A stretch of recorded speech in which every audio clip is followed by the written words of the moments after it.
In today's tutorial video, let me show you the way that you can fix the WhatsApp number registration problem. If you're trying to log in or register a new number into WhatsApp and you're having issues, the first thing that you need to ensure is that you are entering in your correct phone number. Also make sure that you selected the correct country code as well as the phone number that you've entered.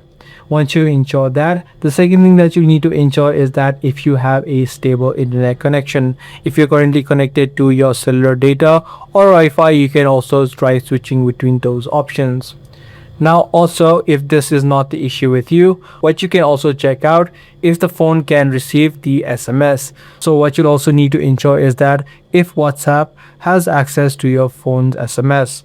So just tap and hold the app of WhatsApp, head over to the eye icon, and inside of permissions, you'll need to ensure that the SMS or the phone option, depending upon how you're registering, is simply enabled.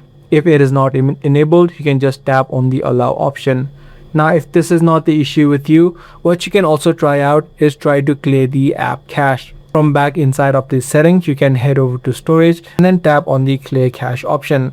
Also, you can check out for any new updates available. Just simply head over to the Play Store or the App Store, and if you do see new updates available, you can just update the application. By following these simple steps, you should be able to fix the WhatsApp normal registration problem. If this kind of video did help you out, be sure to subscribe, share, and also give this video a thumbs up.